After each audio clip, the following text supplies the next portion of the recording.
Thursday afternoon football, opening day for many, but we got 161 more of those games over there in the MLB. Welcome on in to some Thursday football. Two undefeated teams going at it.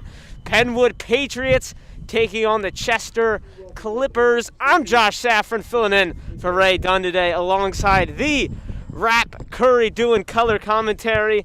Now, Rap, just before we get started, we got two undefeated teams here. Where do you think the edge is going to be in this one? I'm not quite sure right now where the edge is going to be. Always looking for to see about things up front. And hold on, I'm getting a call from the press box. Let me see what's going on. Give me a second. We'll get back to Rap with that one. You're calling me? As of now, teams just about set to kick off. X factor, the big number in this game, 0. 0 losses for either teams. And on the Chester side, 0 points allowed in the season so far. I'm going to be looking at the running back matchups. Both of these teams, a lot of speed, a lot of ground to be made up here. And let's see how big of a game Jordan Jones can have today. Maybe bounce a few home run hitters out. And without further ado, we're off with a squib kick here. Looks like we're going to let that ball roll all the way to the end zone for a touchback to start this one. We are officially underway. 3:02 is the time of kickoff between these two undefeated teams. We should have a good one here for you today. The big question, can Penwood's offense overcome the stifling defense from the Chester Clippers? You know, spring football, but you couldn't tell. Pretty cold, pretty windy, but at least the sun is out. Got that fall feeling here. We're all squared away. All right, I'm back in here. How we doing? We're good, ready to go? We're all good here. Jason Kemp pitches it to the left side to Jordan Jones. He's got the edge, and he's got some space. Picks up about 15 or so yards there. A great burst from Jones to start the game. That's just the start Penwood needs. Yeah, that was good to see. Chester's hasn't given up a point all year long. So to come out on the first play and kick it out and get some yards from Jordan is a good sign. Good sign indeed. And I was watching a little bit of film from Jordan. Looks like he's just got an extra step against some of these other kids. He can kick it into another gear that some of these kids at this level simply don't have yet. I like to call it the extra wiggle. Extra Jordan wiggle. Works with that, yeah. Jordan Jones with the extra wiggle. Looking for that a lot this game. Lining up in the same formation here in the single back. Gives it to Jordan Jones, but he's stuffed right up the gut. No room there, nothing looking. Going to be interesting to see what Kemp, the quarterback, is able to do. I've been kind of, I won't say worried, but his path and his growth so far has been, I don't want to say slow, but just developing in this shortened season. So see if he can handle the pressure and stress of the game. Yeah, and I believe 5-game season, am I correct for the spring? 5-game season, and winner of this will probably be in the United 10 Championship. Yeah, there we go. All the implications on this game. Biggest game, arguably, of the year for these two teams, and for Jason Kemp, a big test to see how he's been developing this season in these few games. A little bit difficult to get the rhythm here. He takes the ball out of the gun. Malik Brooks. He's got his guy Malik Brooks in the flat, looking for some room. Before he gets pushed out of bounds, he'll pick up about 2 yards, setting up a little 3rd and 8 around the 40-yard line here. One of the things with Penwood and Chester is speed is what you need, and you got to have some quickness and be able to make people miss out in space. Both these teams kind of cover ground off of their defense if they might not be in the correct position, but they can capitalize on that with their speed and tenacity. Speed is the name of the game here. It looks like Chester, just watching the pregame warm-ups, Chester might have a size advantage, a slight size advantage. Am I correct there? Yeah, I would agree with you there.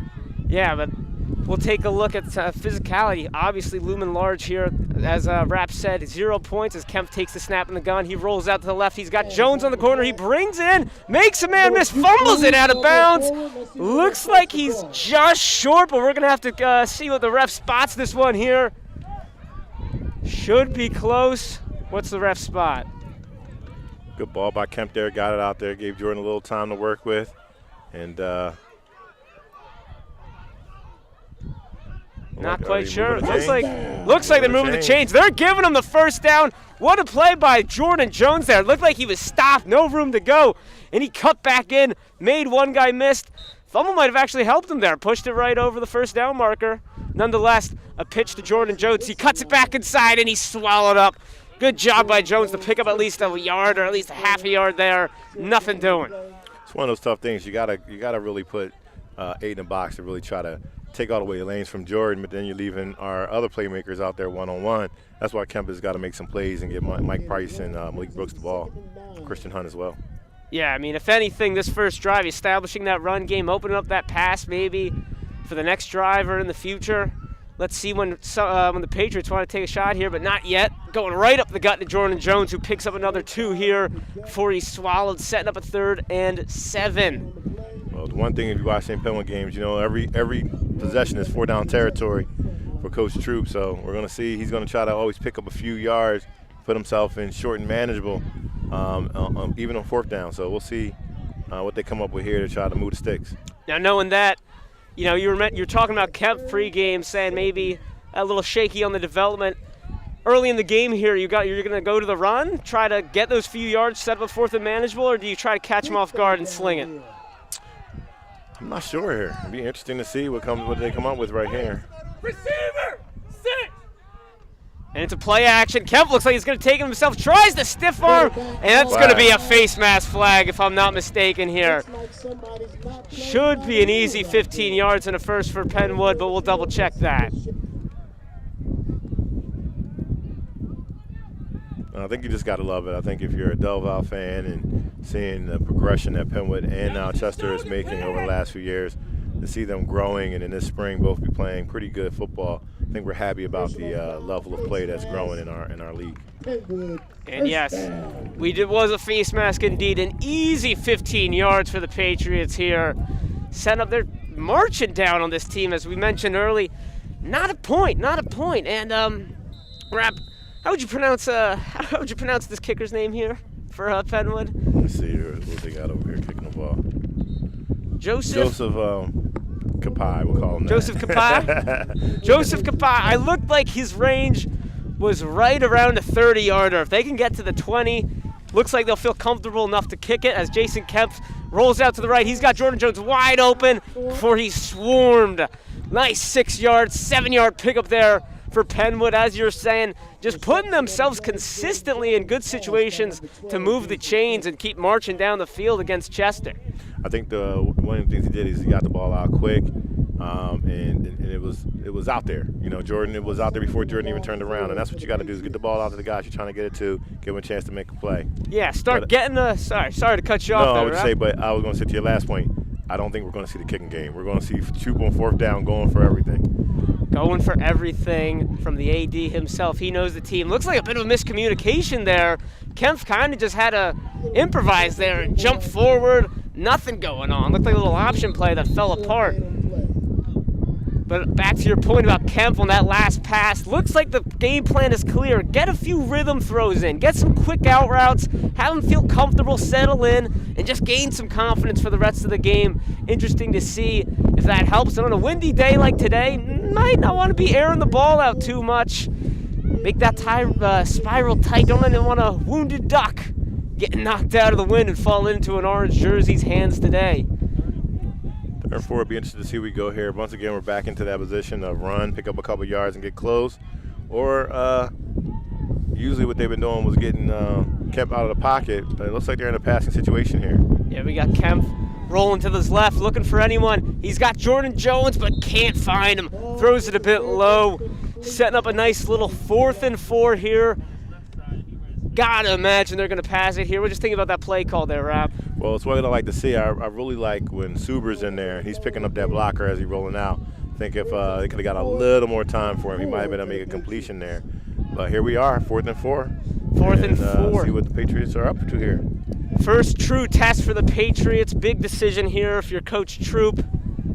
What are we looking at here? Looks like we're going to line up in the gun. Malik Brooks lined up in the pistol with Malik Brooks behind, Suber to the left. See if he's a lead blocker or not. He goes out for the pass. Kemp looking.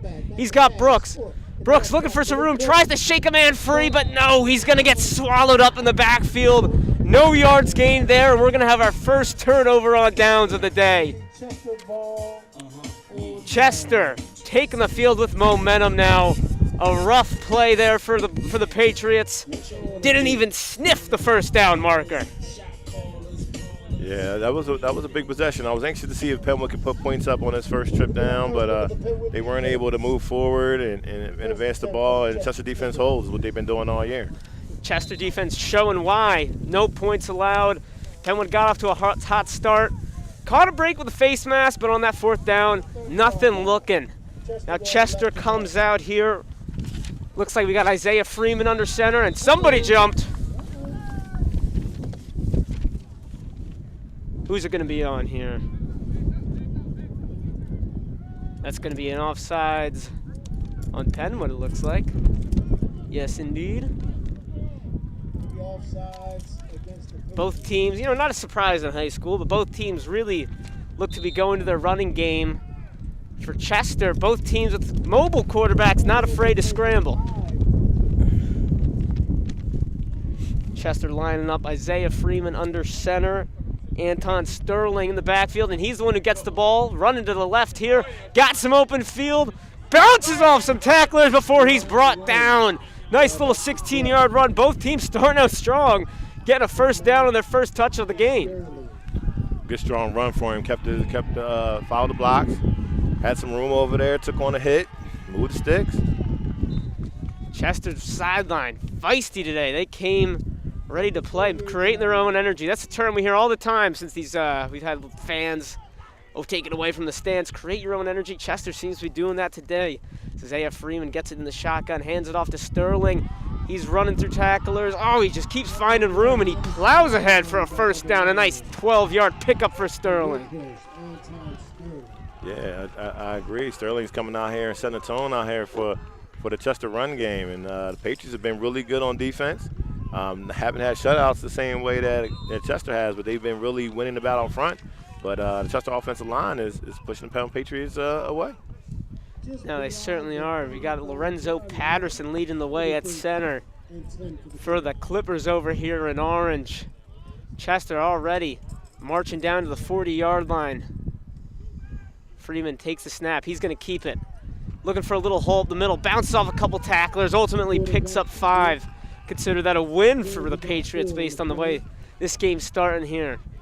Penn usually wins that battle with their front four, so right now they're getting pushed around a little bit. We'll see if they respond here and can try to turn this into a third and short for the Chester Clippers. Big play call coming up. Looks like about a 2nd and 6, excuse me.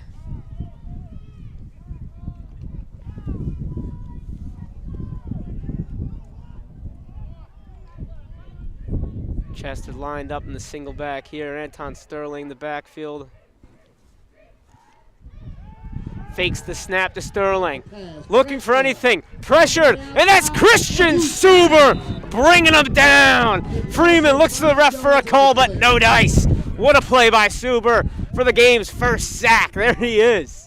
It's hard to believe that Christian Suber is actually a senior here. Been around the Penn Patriots program all his life, and one of the things he does is he collects quarterbacks. But it was good pressure on the outside by Jordan Jones, forcing back into the middle, and Suber cleaned up the package.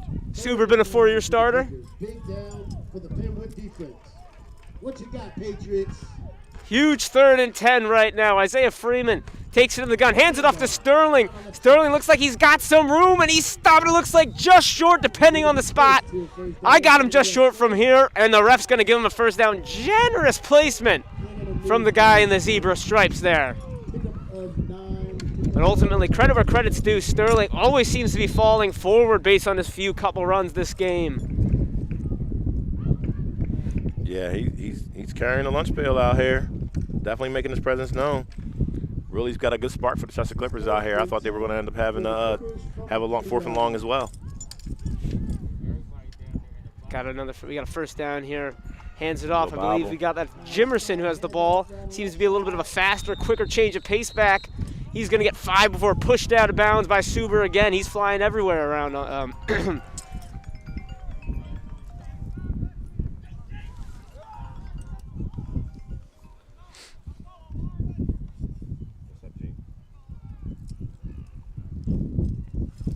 Yet to see a passing attempt from Chester. They lined up and tried to throw it. but no dice for them. A sack by Suber on their one try there. No passing attempts, but the ground game, if it ain't broke, don't fix it. Freeman, he hands it off.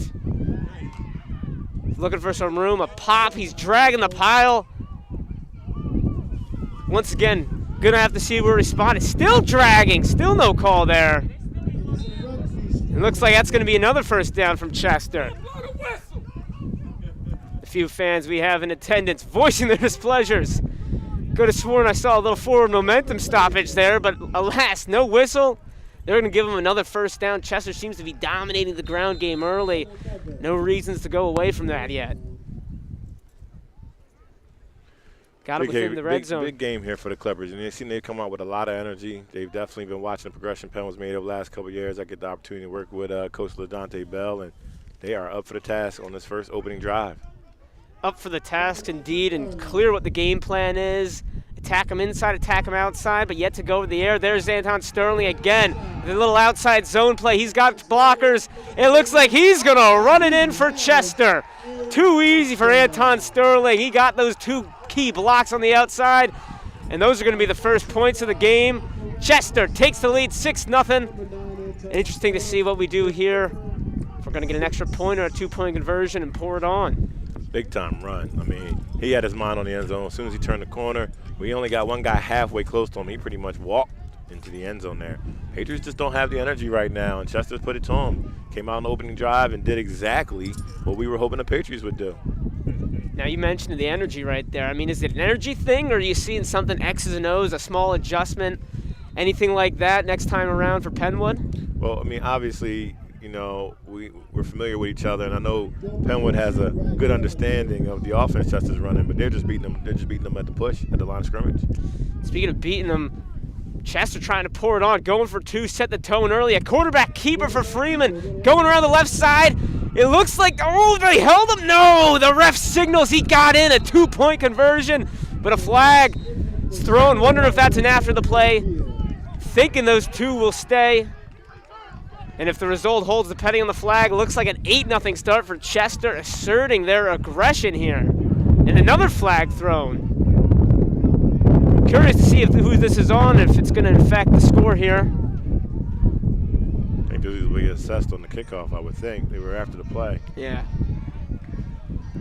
Now you're a little more familiar with Chester. Is this something that they're accustomed to doing, or was this something like, this is two undefeated teams playing, we want to go up 8 from the jump? It's just a Del Val rivalry, and I'm going to tell you, all these kids know each other. They play a lot of 7-on-7 with each other. There's no surprises here. Just the energy is up, and people are trying to play, and it's a battle. It's showing early. 2 flags after that 2-point conversion game. Penn with Chester clearly taking exception to that 2-point conversion right out of the gates here.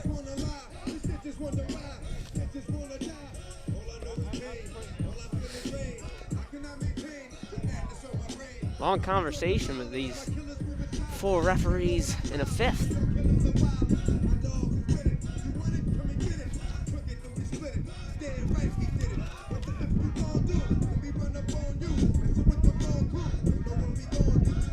Looks like we got 2 calls going against Chester. Rap, you got any idea what the call was there, or just? I actually missed it. I'm over there watching a little bit of the Chester sideline. They're just pumped up on that side. I'm sure the energy, they're probably talking about having some discipline and control, but energy's good for them. Energy's certainly good for them. I'm wondering if there were some offsetting penalties or something like that. Doesn't appear to be. Oh, nope. Ref's backing them up now. Yep. Penalties were on Chester. It's something little like that could make a big swing in this game. Next thing you know, Penwood starting with great field position. And as we were talking about, these teams don't want to be throwing the ball too much in this game. They'd rather see this game be a ground game. Wow, looks like they're backing up to the 20-yard line. So that could prove pretty large for starting this drive for the Penwood Patriots. Yeah, this is could be a break that Penwood needs right now to get good field position. So hopefully they can turn this into an opportunity to put points up. Bad play for Chester afterwards, just put themselves in a bad position. But, hey, the defense hasn't given up any points this season, so we'll see if they can respond to the equation. And, Rob, I'd be pretty surprised. It's not a knock on the Chester defense, but a credit to the Penwood offense. I'd be pretty surprised if I saw a shutout today from Chester.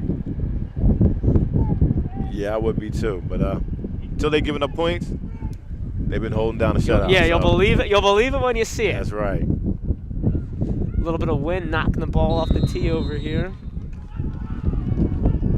Chester getting pumped for the kickoff. Another little squib, little pooch kick. Penn would get some hands on it. Looks like they got some room there for a second before he's dragged down, gang tackled by a bunch of guys on the Clippers. That's what we were saying. Penn would now start at the opposing 40, opposed to starting at their own 20 or 25 when they got the ball first half. Chester, it's good and great. Get pumped for the 2-point conversion, but it's that discipline. Because now a great opportunity for Penn to punch back. And you know what? Chester clearly hasn't faced too much adversity this season. Putting up points early, even going down. Give him a little nice catch him off guard here. Let's see what Troop comes out with. Got Jason Kemp under center. Hands it off to Jordan Jones. Jones bursts through the hole. Oh, he was close to breaking one, but he was just wrapped up. Great little burst from Jordan Jones, and it looks like that'll start off with a first down. 3 drives, 3 first plays that were nice 10-plus yard runs for first downs here. Yeah, Jordan Jones was a monster last week, 258 yards, Ooh. I think 2 touchdowns. So he's a big play hitter. You know, he takes his Home 2, run takes his 3, takes his 1, and then it's 70. So hopefully we'll see that come up once again. Single back again, a pitch to the right side. Jordan Jones cuts it back in, but once again, wrapped up this time by Chester's. My apologies, don't have the guy's number. Number 32. See if I can dig that up for you. Now I know we're working off of the roster. Got it sent over to me. That is Noble Thompson. Noble Thompson. Great name there. Noble Thompson with the nice tackle. Looks like they're going out of the gun here. 2nd and 9 now. Jason Kemp takes the snap. Hands off again to Jordan Jones. Once again, can't find anything going. And that goes right with what you were saying. He might be a home run hitter. You'll see him break one for 10, 15, 20, even more. The other side of that is sometimes might get swallowed up in the backfield.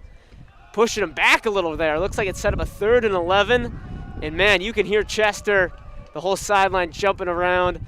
3rd and 11, you got to go to the air now, right? Yeah, well, I mean, they're crowding the line of scrimmage. They're going to make it tough for Jordan.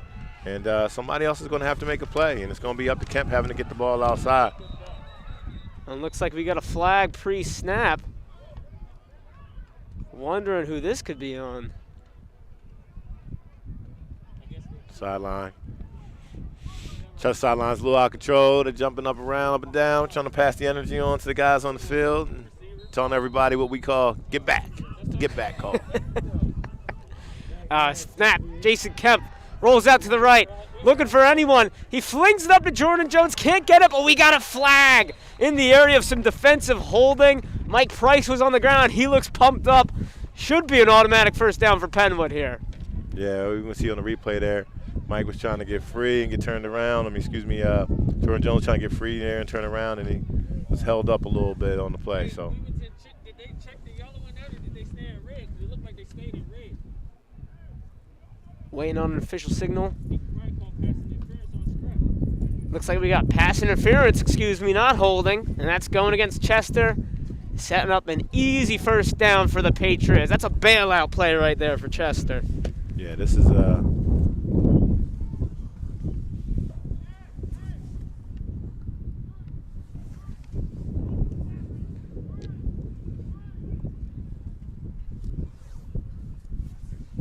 moves the sticks for the Patriots.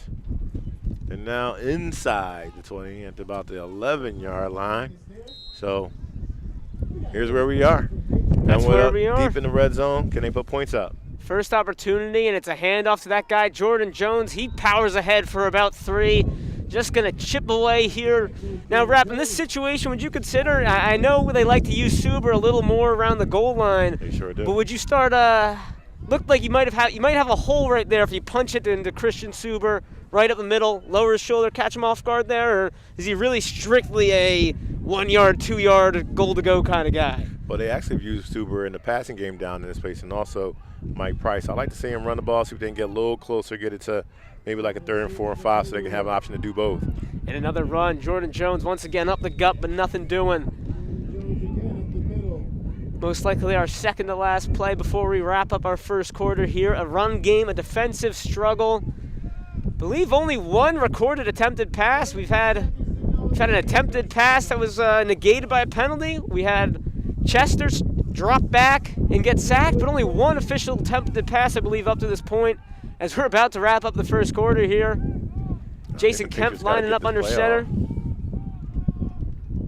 Hands it off to Jones, who is swallowed up right away. A huge offensive stand from Chester to force a 4th down. Looks like we're going to get a little 4th and 5 here as the first quarter concludes. Now, Rap, quick first quarter, keeping the game on the ground. What would you like to see differently from Penwood in this next quarter?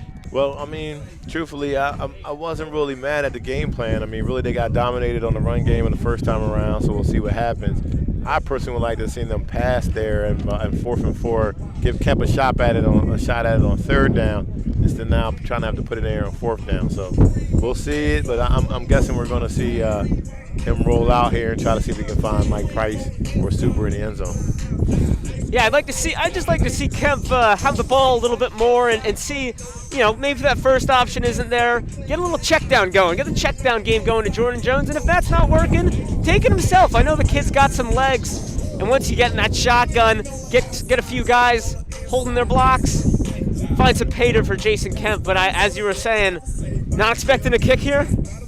No, not at all. 4 down territory. 4 down territory, especially early in this game. Though I gotta say, if I was Coach Troop here, would be tempting to put up the first points against Chester of the season, try and get an easy 3, and make this, it's already one possession game, but make it a game where a touchdown gives you the lead here. 4 down territory, 2-point conversions. That's what you're gonna see every time we get into these situations by both teams.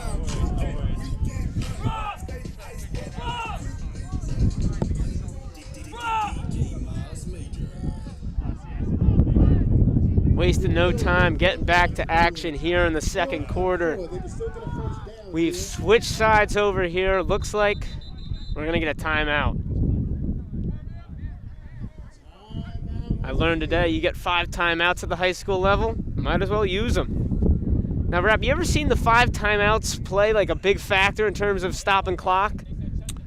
Well, I think it is interesting because it looked like Chester, they gave it to Chester, but I thought Penwood was going to call a timeout. I would assume, but yeah. But maybe they're getting a look at to see what they were coming out with.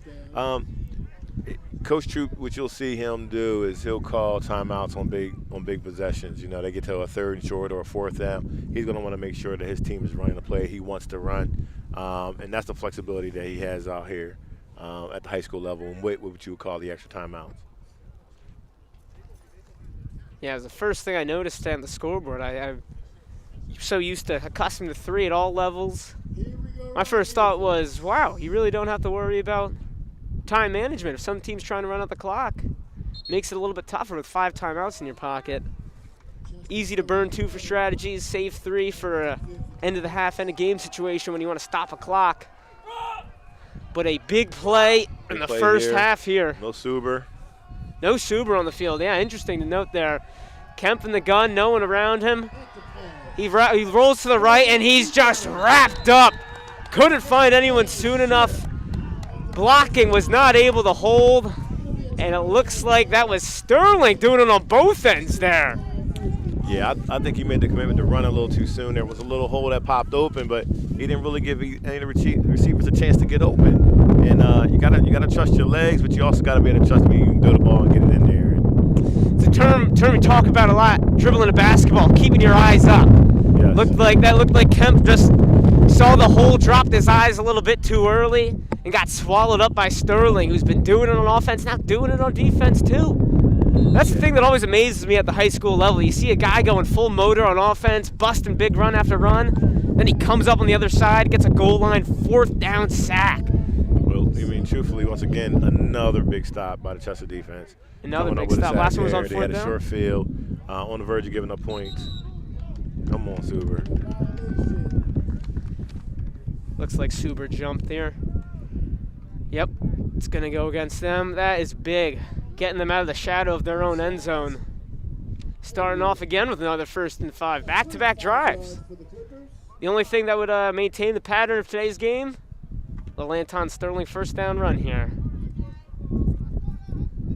Interesting to see which one of these teams is going to go to a play action first, because it's been all run more or less to this point. Freeman gets it, hands it off to Sterling. Shifty, but he's ultimately tackled for a loss. Couldn't see who got him there. Denier Williams. Denier Williams swallows him up in the backfield. A rare sight to see. Denier's always making plays beyond the line of scrimmage. That was a big stop there. Put him in a 2nd and 5, 2nd and 4. See if the defense can stand up here. We got everybody deep.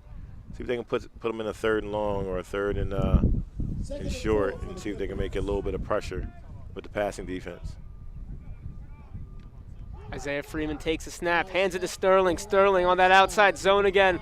Look at, oh, but he was grabbed and just thrown down there. Great play by Penwood. I believe that was Keith Williams, right? I didn't see who made the tags, but I tell you what, Keith Williams does a good job. He's strong in there, but he's quick down the line and makes plays. And so, once again, it was a quick tackle back in that 3rd and 4. So, see what Chester's going to do, a little pressure. Are they going to try to keep it on the ground and try to advance it with is what I'm thinking. But see if they come with a short play action pass here. It was a great job by Penman. That looked like the same play Chester ran that got them the touchdown, a little outside zone. Swung 2 of the guys from the left side to the right on the O-line. Penwood read it. Freeman takes a snap, he hands it off. Looks like they've got some room. I think that's going to be a first down for Chester. Going with their backup back there. I believe that's Zakai Jimerson. Classic change of pace back, while Sterling, he's got speed too. Definitely the more physical of the two. Zakir Jimerson, he's the one, he's a little speed back there. Yeah, they came with a little bit of speed. I just think right now Penn was just not being physical enough up front there. I think they had enough bodies over in that space, but you gotta win the line of scrimmage. You gotta go in and stick somebody, put a little pain on them. Well, that guy, Denier Williams, one of the few wide receiver edge rusher combinations I've ever seen. As we got Sterling getting the ball on the outside and dragging a tackler a few more yards, pushing ahead for what looks like another first down. Yes, the ref's going to give him the spot there. Just too fast, too strong right now for Penwood to stop him. They're getting a body on him, and he's dragging just a few more yards. Doing a good job running, kind of like with guards pulling, or yeah. You know, it wasn't a counter, but it was more like a pull, and it's like they're getting the bodies out front and taking away some of the speed. And they ran right there to Denier Williams, who's a monster in the pass rush, but you know he's slight, like you said, a skinny guy, and they're taking advantage of him in the run game. I've been noticing that's what they've been doing this game. Chester's pulling the guards from the opposite side with the rush. Let's see if they do it again. Not quite that time. It looked like a little counter bounced out of the outside for a little gain of 5. Penwood just needs to start hitting the guys right at the line of scrimmage or behind the line of scrimmage, because Chester's running backs, they're getting a few yards too far down the field before they're making contact. Well, I'll tell you what. Right now, it's clear who is ready to play, and there's just a little different edge coming out the huddle from Chester than what the sideline is. Even if you watch the Penwood sideline, they're just standing and watching. Looks like we got Freeman in the gun. He hands it off. He's got some room to the right, and another first down. Oh, he bounces off a tackler. He's still going. Keith Williams able to grab him and push him out of bounds late there. But an excellent run there by the backup, Ja'Kai Bogarty, usually playing linebacker, or should I say more known for his linebacking skills. Excellent run and an even better job to spin out of the tackle there and get a few more yards by Bogarty.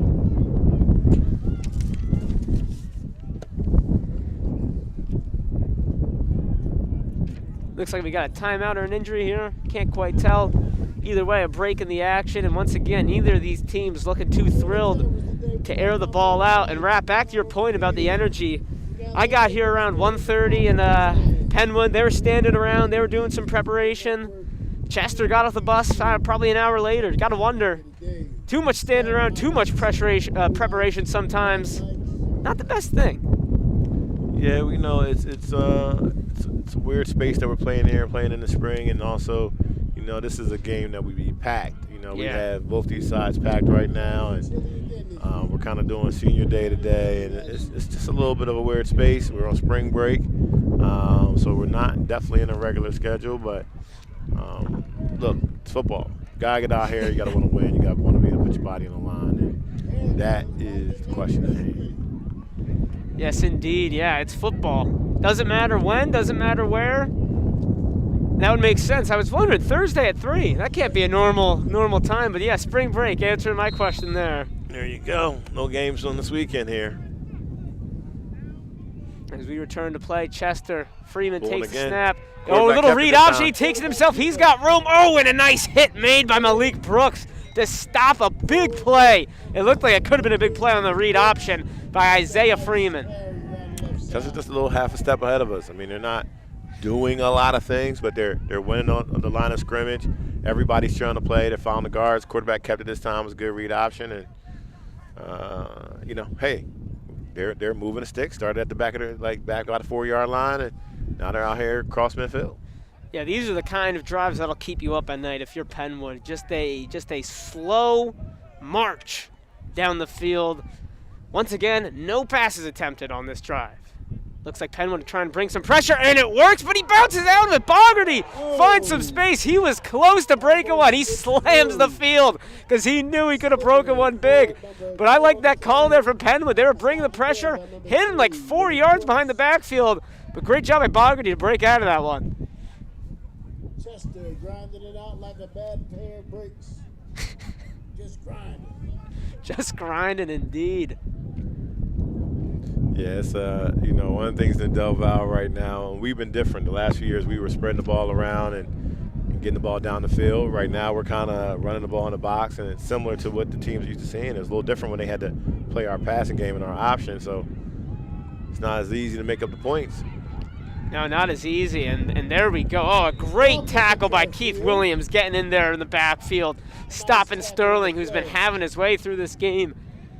And hey, whatever works, works. Spreading it out, throwing it around, or you're going back to that hard-nosed football, running up the gut. You're picking up yards and you're putting up points, and especially if you're stopping the other team from putting up points. 7 minutes to go here in the second quarter, still just 8-0, and still to this point, I don't want to have jinxed Penwood here today, but I said I'd be surprised if they get shut out again. But to this point, 8-0, only 2 possessions, 2 drives for Penwood. Here we go with Chester second. Yeah, don't jinx us. Isaiah Freeman looking for anything, and he's just swallowed up.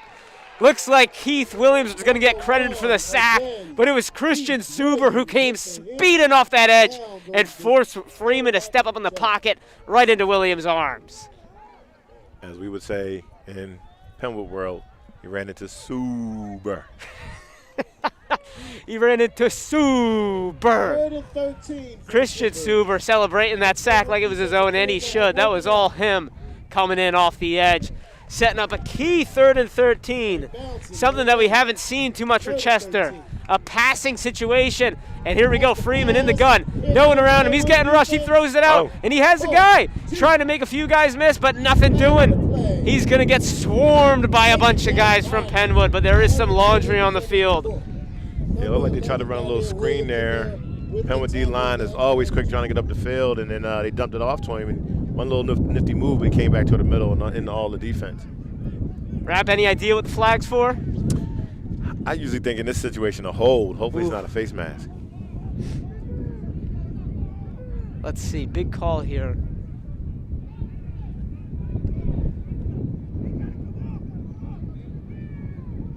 You saying is that a picking up the flag signal there? No, they look like they're marching it back. Ooh. Got it. And it looks like it's 4th down. Sending out a punt team here. Brings us to 4th and 13 for the 4th and 13 for the That was Clippers. a good call from over there. What did he say? It was an ineligible receiver downfield? Believe so. He usually got Bill Coates up here giving us some information. Head of the officiating crew. We're roughing it today. Not too much roster info here. And we got a fair catch call. I'm not sure. Not sure what he was trying to do there. Called fair catch and then tried running the ball away.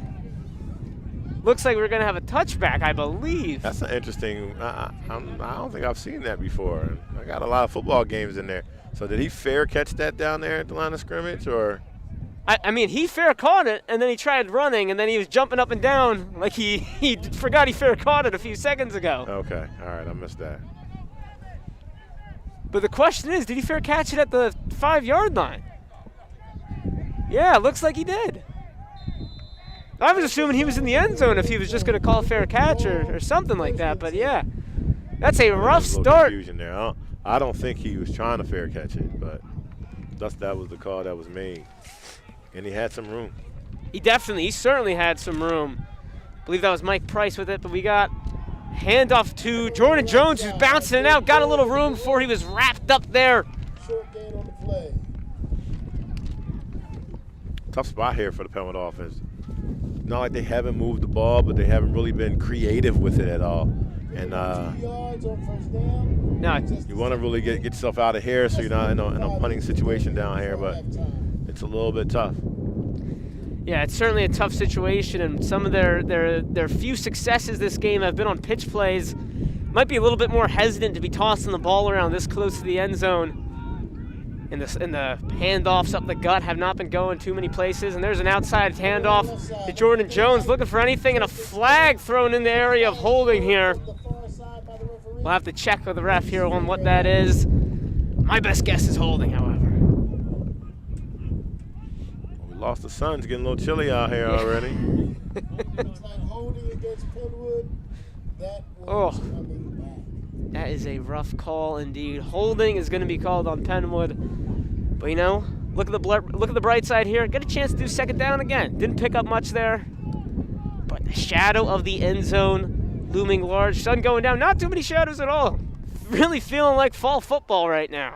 Yeah, it's going to be interesting. I mean, you got to take a shot down the field. I mean, you're going to have to stretch it out, stretch this line out. Look there, like, we got 4 out there, 5 out. Looks like they're throwing it here. Tossed to Jordan Jones, but he couldn't grab it. That's going to be tough. A missed opportunity. Looked like Jordan Jones had a lot of open grass in front of him there, too. Got just good placement with the ball would help us just get a little more room down there. Looking like Coach Troop making sense here. Not trusting his quarterback to throw or air it out too much over the middle, especially down here close to the end zone. We got a timeout for Penwood like you were talking about. Coach Troop likes talking it over on a big third down like this. Now, Rap, I know you said not punting a lot, but let's say this gets to 4th down here. Is he really not going to punt? I would be surprised to see him punt anytime. Are you serious? But I would tell you, I would think right now the way the game has been played, he might have to punt this one. So we'll see. I mean, hopefully we'll get a big play here, right? Hopefully there's a a little 15-yard pass or something like that here. But yeah, I would be shocked to see going for it 3rd and 11 at your own 3-yard line. And man, Chester's defense living up. Be a little bias here from Penn. This is not a shared broadcast quite the same way. I got love for all the Chester Clippers out there, but not quite the same love. Respect to the Chester Clippers, but their athletic director is not on the call today. Way to go, ladies. Great job. Back to the action on the field. Just over 4 minutes. Limited capacity, but good to see at least a decent show out. Penwood takes a snap. Oh, and the ball was batted and almost picked off. It looks like that was Kai Lee Harper from Chester who had the ball in his hands and dropped it. Woo, Penwood can't get anything to go here. And yeah, it looks like the punting unit's going to be brought onto the field. You nervous here for Penwood? I'm always nervous when the punting unit comes out, but I think and they actually been better the last couple of weeks, but just struggling in the passing game. I mean, we just really can't really spread it out a little bit to give some extra looks and find ourselves in 3rd and 4th and longs, and it's just not convertible for us at the moment. Yeah, Coach Troop, he's adverse to kicking, but hey, you're down at your own 2, you're down at your own 3, 4th and 11. Let's see if Kapah can get it off. A nice punt from Kapah. Gets it off. Looks like it's going to be fielded by Chester. And that's some good coverage by Penwood. Great special teams there. I was a little bit surprised. Big play. For a team that doesn't kick, you could have had me fooled. With 3:49 left in the first half, gotta imagine Chester's gonna try and stick to their guns here, keep the ball on the ground, grind out the clock. A little bit of a scary scenario if you're Coach Troop, because if I remember correctly, Penwood got the ball to start the game here. You don't want to be giving up a touchdown, you don't want to be giving up 3, going into the locker room and booting it right back to the team in orange here. Yeah, we got to show big here and make a good stand. I mean, really, in essence, with all that, well, I feel like Chester has dominated the game. Oh, yeah. They're only up 8-0, so we just need a big play. All about clock management, time management, and a fake pitch, and a nice handoff to Bogarty here. Looking for some room, and we got 2 flags. This should be a hold, but nonetheless, a great tackle by Jordan Jones, who steps over Bogarty. As you were saying, Rap, these guys sure know each other pretty well. Well, Jordan Jones, I'll tell you one thing. He's just a football player. I mean, he's just got that switch. I think when you're watching kids at this level and you're looking at the different players, there's some kids who like the contact, and he's one of them on both sides of the ball. On both sides of the ball. And Jones, he's one of those kids who you look out on the field and you can tell, number 2, he's got something special. And yes, indeed, that is holding a big call. That's a huge start to this drive. Last 2 drives for Chester, they got 5 yards from, I believe, Christian Suber on offsides. This drive starting -10. Well, you know, they've kept the ball on the ground, so you want to see if you can put them into some passing situations here. So I say you watch out for number 9. He's been getting the ball. Anton Sterling gets the ball again, and there are those guards on that outside zone pulling over. But a great tackle by Suber. He got blocked hard, didn't do anything. He kept his eyes locked and ran right alongside Sterling there to get them wrapped up in the backfield, if not gained 1 or got back to the line of scrimmage. Just a great coverage there. Yeah, took the hit that was out there for him. That took on the block from the lineman and just fed off it and took Sterling down by his ankle. Flag on the play. And a late flag. What's going on here? Chester's sideline seems to be happy. Oh, man. That's one of those that you can't afford to give up. Obviously, no idea what was said. But in the game where you're getting dominated by the run, you finally get that big play. And there it is. It's negated and then some. A 15-yarder there. 15-yard. That was a really bad play there. But, I mean, you're watching it, you know, I see Suber trying to get the energy back, and he's been talking a little bit out there. His body language looks like he's been talking. I can't really hear him, obviously, but wasn't a good position to give those yards back. No, it's not. Doesn't look like an automatic first down, however, still 2nd and 5 as it hands it off to Sterling. Looks like we got another flag here. Yeah, I think it was some movement offside. Uh-oh. We got a man down for Penn. It looks like Keith Williams grabbing that knee.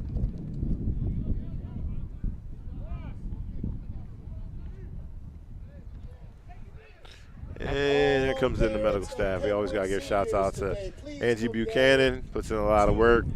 Double duties today. So, we had the soccer game this morning. Now we're doing football. Yesterday, volleyball. We just keep it moving right now during this time of year. And then Dr. Davis coming out. One of our favorites. Guy we hopefully like to be here but not need too often. But see, they're checking on one of our Penn Patriots. I couldn't get the number, so I'm not sure who's down there. Just looking around the defense, I thought it was Keith Williams, and I don't see the number 1 up and running. Gonna go ahead and assume it's him. Let's hope he's all right. And it looks like we got an illegal shift called in the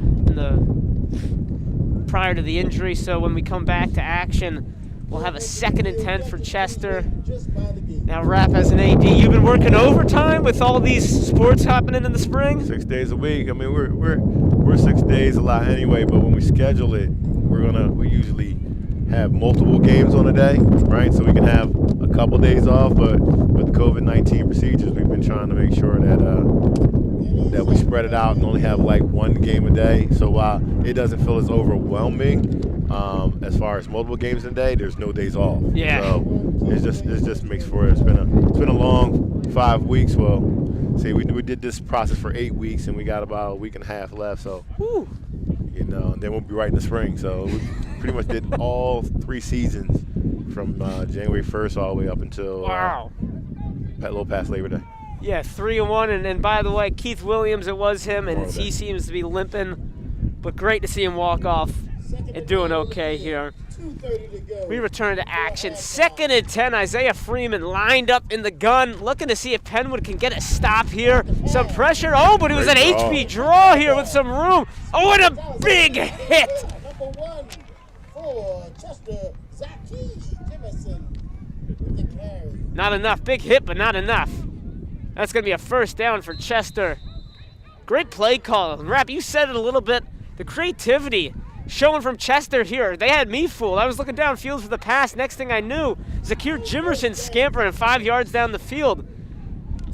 They're playing patient. You know what I mean? And the scores helped them out, and the defenses did their part, held up for the first half so far, and now they're looking to see if they can extend this ball game. Looks like their game plan's going exactly as planned as Sterling takes it up the gut once again. He barrels ahead for a gain of 5 or 6 there. Even with the clock ticking down, Chester in absolutely no rush. Part of the advantage of having those 5 timeouts as well. A little more freedom to run the ball, not have to worry about stopping the clock. 1:30 to go before This is where that penalty really came in. We had them in Yeah. 2nd and 22 and gave up the penalty right there.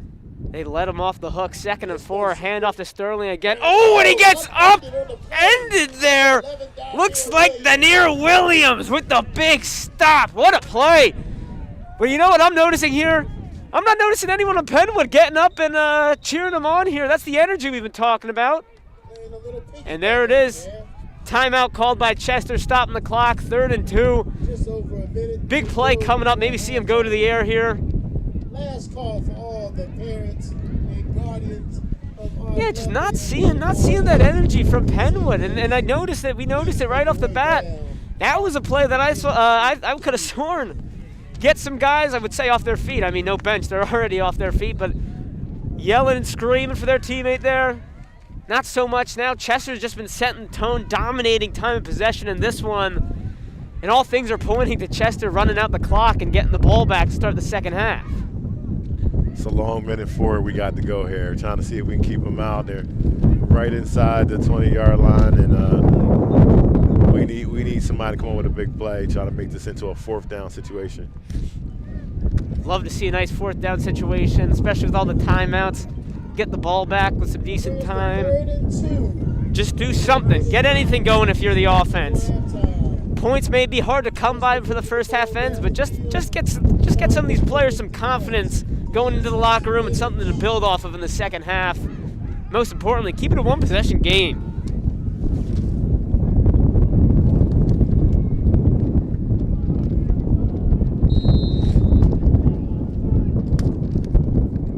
Chester still sticking with the single back. Looks like we got Bogarty in the backfield. Oh, and a little QB sneak goes ahead. He looks like he picked up the first down easily there. Obviously, in high school and college, clock stops after you get the first down. But it'll start right back up, and that'll work towards us. We got it down to under a minute here. Need a big play here. Need them to figure out what they're going to do. See if they're going to put the ball in the air. They're going to keep it on the ground. I say they keep it on the ground and spreading us out a little bit. Isaiah Freeman gets the snap. A little halfback draw, but a read option actually. QB keeper has it. Nobody saw him coming. He dives in for a touchdown. Great play call by Chester. I thought it was another HB draw, but no, it was a fake draw. Read option, quarterback keeper, and Isaiah Freeman. We were talking about it pregame. He can do it with his legs as well. Dives into the end zone, makes us a 14-0 game early. Big play. Big play. Tough to go up touchdown there. Big play, and tip your cap to the coaching staff there. These little draws, these hesitations, misdirections, read options. Penwood looks like they just have no answer for them up to this point. And interesting to note, going for 2 out of the gate. Oh, but a missed snap. Chester looking for something, a fake kick, and they get it. Wondering if that was designed. I gotta imagine it was, considering the receivers were out there, but a rough snap turned into a scramble drill, and Chester gets back-to-back 2-point conversions, making this a 16-0 ball game with 35 seconds left. Rap, was that intentional? I don't know. I'm looking over here at the Chester staff over here. I don't see them celebrating like it was part of the play. I think that was a freestyle, as we would call that in the rap game. I think he just made something happen. That was freestyle. I could have I saw Penwood. I thought they had him swarmed in the background.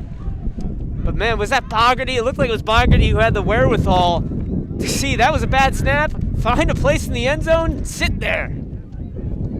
Hey, that's the poise we're talking about, and that's the poise we've been talking about coming out of in the Penwood quarterback position. You got to be able to keep your eyes down the field, make plays. Things don't really go your way. You got to keep your eyes on it. And I just don't see the energy from Penwood that they're going to really want to make this comeback. I mean, they just didn't show up here like they got the energy to get this W. Now, Rep, it's a tough spot here if you're Coach Troop. 35 seconds left and you're down 16-0. You want to try to get something going, but you don't want to risk turning the ball over to this dangerous Chester defense right before halftime. Are you throwing the ball right here, trying to get something going, or are you? He's definitely going to do it. I mean, you know, Troop's given to his personality. He's one of those guys that he makes his mind up. You kind of know the direction he's going. I'm not saying he doesn't have some alternate stuff in here, but he's going to put the ball up here.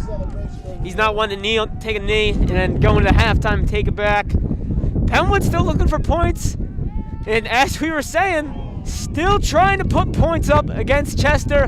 Looks like we got Mike Price fielding it, coming along the side, looking for a block. He's going to get wrapped up around the 35-yard line. Decent field position. Just 30 seconds to go here before the end of the first half.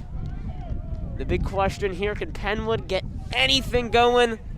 Forget about points for a second. Can they get a few positive plays and build off of something in the locker room? I guess the patch of grass here. No locker rooms over at Kerr Field. No locker rooms over here at Kerr Field. No locker rooms allowed in COVID-19. That's what I figured. Everybody's gonna hang out in their corner of the end zone after senior day. So we're gonna keep the cameras rolling here as we watch the seniors come out. Jason Kemp looking for anything. He drops his eyes, saw a little bit of room, and just scampers out of bounds to try and stop the clock. But a good 6.5 seconds come off there, and we'll reset it here. Second down, looked like no gain. Tough spot for him to step in. I mean, he's following up behind the quarterback who's the all-time leader in Delaware County in passing. And now he's coming in trying to move the offense and keep it steady. And he has kept the team steady. We've been in every game. He's made plays along the way. But in this game, he's going to have to use his arm to win the ball game. And that's the challenge here. Yeah, especially down 16-0. You can't rely on the run as much. And as I say that, looks like another handoff there to Malik Brooks. That was just going nowhere fast. Timeout, not sure who took it. Timeout Penwood here. 3rd and 8, right around midfield. Gotta imagine it's 4-down territory. But even that being said, you gotta start airing the ball out. You know if Penwood's had a completed pass yet to this point? I believe they got, I want to say 1 to Jordan Jones. Yeah, I think we had 1, maybe 2. One, and then that one, certainly a check down. Doesn't look like anyone has completed a route, made a pass. None of that so far. 16-0 the score. 18 seconds left going into half. And the name of the game here, put some points up against Chester, as I've been saying. 0 points allowed through 3 games, about to be 3.5, barring something crazy happening in these last 18 seconds. Been a long time since we've seen a chunk play from the boys wearing the white and maroon. Kemp in the single back, Jones behind him. Pitch to Jones on the outside, it's a halfback pass! Oh, and Chester wasn't having any of that. They swarmed Jordan Jones and gave him a nice pop out of bounds. Looked like someone on the coaching staff got the worst end of that, though. Chester came to play, clapping and hooting and hollering over there on the defensive end. 10 seconds left. A 4th and long here. I'm wondering if coach is gonna punt it again. And it looks like he is. We're going to see the punt team for a second time here. A rare sight for Penwood football? That one, huh? Is that a rare sight for Penwood football? Yeah. Special teams unit twice in one half? I don't think we've seen that all season. Yeah, man, and that's just a testament to that Chester defense.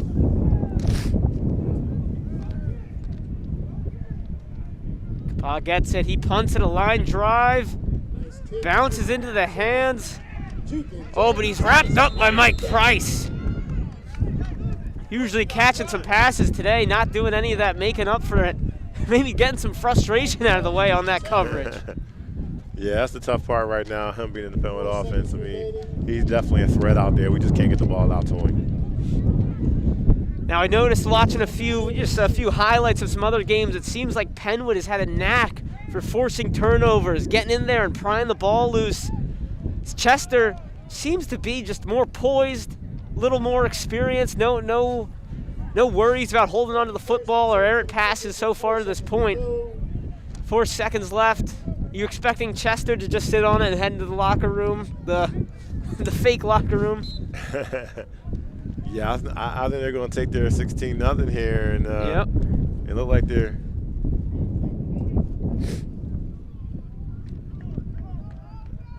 Let's see what they're going to do. Yep, Yeah, they're going to take it. And that's going to be it. Chester takes a knee, and we are going to go into the half. The score 16-0, and I'm not an announcer jinx type person, but I did say I would be rather surprised if Penwood wasn't able to put some points up against Chester, the team who has allowed 0 points at this point.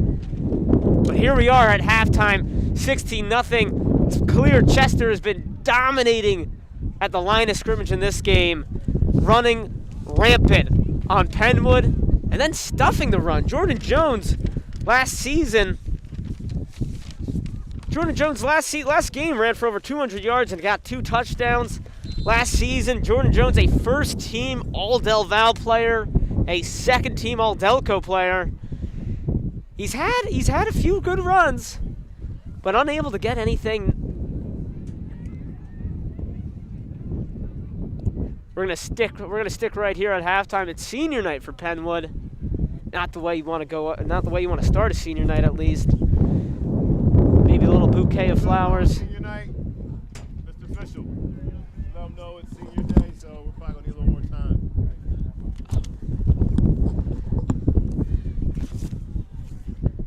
We're gonna take a short break here until Penwood. Stay right here.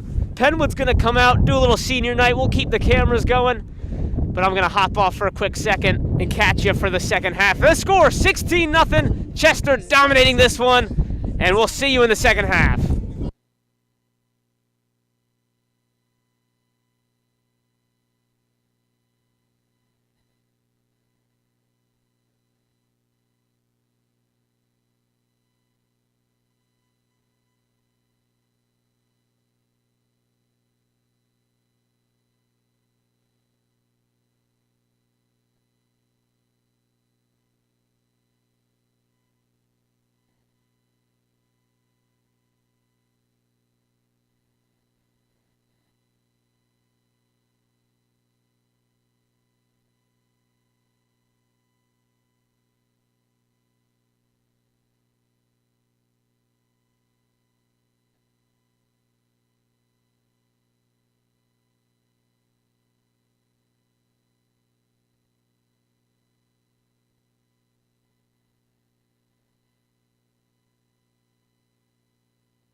And welcome back to some second half action from the Delaware Valley League.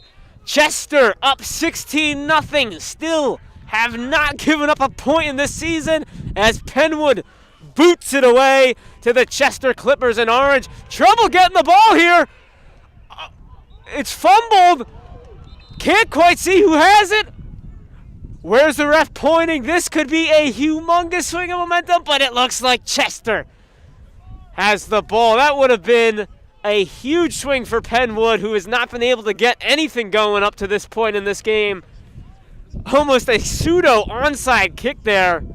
Chester couldn't quite handle that ball, but alas, they'll be getting it. Looks like about around the 12-yard line, I want to say. Interesting to see how Penwood adjusted, and it was senior day here at Penwood. Great to honor the seniors, but maybe not great for Coach Troop to make some halftime adjustments. Chester, this game has been all Chester, dominating the time of possession, dominating the ground game. Just can't get anything to go from Penwood. I'd like to see a little bit more pressure from the Patriots here in the second half. And it looks like we got that guy, Isaiah Freeman, in the gun with some motion. Hands it off to the motion man, number 21. He has some room. He makes a few men miss, but ultimately it looks like Christian Hunt is going to wrap him up. A 15-yard run for Chester's Cortez Bowers, I want to say. If there was a mispronunciation on that, the Bowers family, I apologize.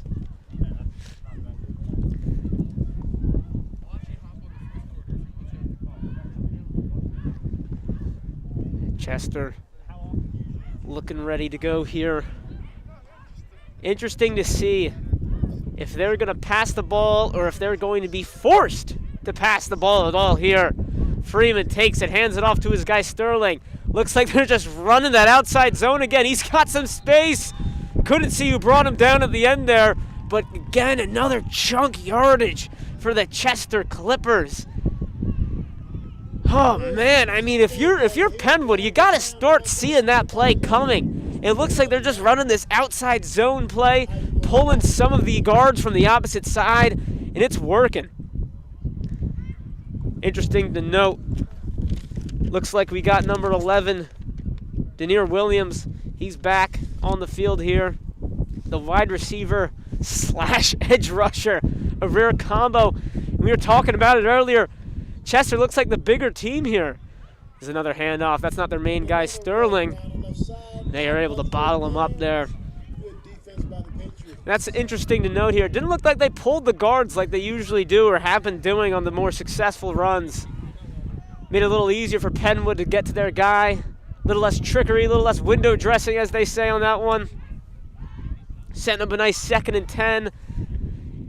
Big play here. Big set of downs here. See if Penwood can slow down Chester at all. Stop him around midfield. As I'm joined by Athletic Director Rap Curry again. Enjoying his nice senior day for his team. Oh, it looks like someone jumped. Both teams are pointing. And that's going to be a false start, a big false start. Rare to see it.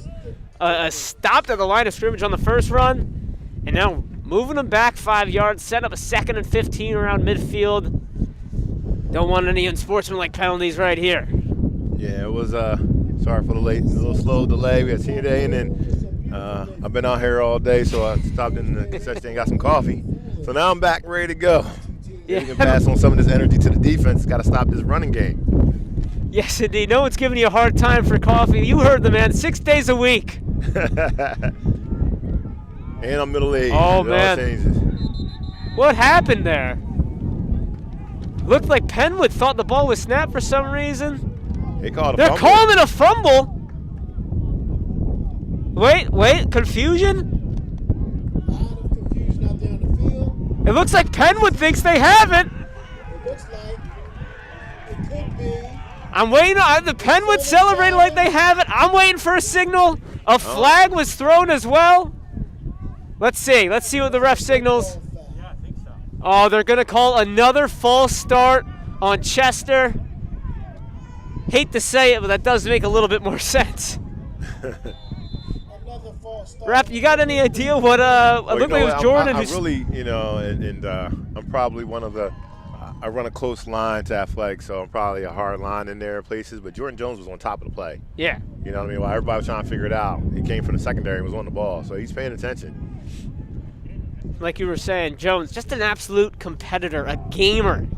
A rare, I was going to say a rare pass, but once again, that's that halfback draw to Sterling. This time, Penwood looks a little bit more ready for it here. They're going to wrap it up. Jones, once again, he's got an eye for that ball, but we're going to get a little forward of progress here. Jones really wants a fumble today, wants a forced fumble. And hey, give him credit. Someone's got to be doing something to try and get that ball and get the team's energy up. Big play here. Huge play here. What do we Third got? 20, can't come up third with a 20. penalty here. Be able to get a 3 and out, or kind of a 3 and out. It's been a lot of penalties, so we can get a 3 and out. It'll be a great possession and get the ball back. See if you can put some pressure on Chester. Let's see if Penwood can wake up here. Let's see if we can channel some of that positive Penwood energy over here.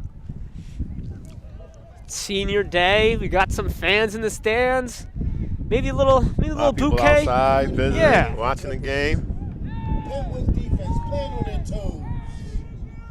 3rd and 19. Probably going to the air here if you're Chester, and they are. Freeman looking for anything. Pocket collapsing. He steps up. He fires over the middle. Almost picked off on the tip, but nothing doing. A 3 and out here for Penwood.